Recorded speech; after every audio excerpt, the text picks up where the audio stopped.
ধর্মশালা টেস্টে ইংল্যান্ডকে ইনিংস ও 64 রানে হারিয়েছে ভারতীয় দল। এই জয়ে তারা 4-1 ব্যবধানে সিরিজ নিজেদের করে নেয়। এই ঐতিহাসিক জয়ের পর টিম ইন্ডিয়ার জন্য বড় ঘোষণা করেছে বিসিসিআই।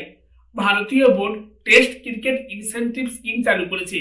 টেস্ট ক্রিকেট খেলা খেলোয়াড়রা এই প্রকল্পের আওতায় উপকৃত হবেন। এখন ম্যাচ ফি ছাড়াও টাকা পাবেন খেলোয়াড়রা। বিসিসিআই সচিব জয় শাহ এক্স হ্যান্ডেলে এই তথ্য দিয়েছেন। তিনি লিখেছেন যে আমি সিনিয়র পুরুষদের জন্য টেস্ট ক্রিকেট ইনসেনটিভ স্কিম চালু করার ঘোষণা দিতে পেরে আনন্দিত, যার উদ্দেশ্য আমাদের সম্মানিত খেলোয়াড়দের আর্থিক বৃদ্ধি এবং স্থিতিশীলতা প্রদান করা। সাধারণত ভারতীয় খেলোয়াড়রা একটি টেস্ট ম্যাচ পিছু 15 লাখ টাকা উপার্জন করে। এরপরে নতুন ইনসেনটিভটি একটি অতিরিক্ত পুরস্কার কাঠামো হিসেবে কাজ করবে খেলোয়াড়দের জন্য। বিসিসিআই আরও বলেছেন যে যদি কোনো খেলোয়াড় এক মৌসুমে 75% বেশি অর্থাৎ 7 বা তার বেশি টেস্ট ম্যাচ খেলে, তাহলে সেই খেলোয়াড় প্রতি ম্যাচে 45 লাখ টাকা ইনসেনটিভ পাবে। প্লেইং 11-এর বাইরে থাকা খেলোয়াড়রা পাবেন 22,50,000 টাকা।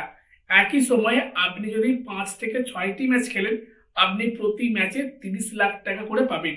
যদি একজন খেলোয়াড় এক মৌসুমে টেস্ট ম্যাচের 50% কম ম্যাচ খেলেন, তাহলে সেই খেলোয়াড়কে কোনো ইনসেনটিভ দেওয়া হবে না। যাই হোক, ক্রিকেট সম্বন্ধে যাবতীয় ভিডিও পাওয়ার জন্য চ্যানেলটিকে সাবস্ক্রাইব এবং ফলো করে রাখুন। আজ এখানেই শেষ করলাম। ধন্যবাদ।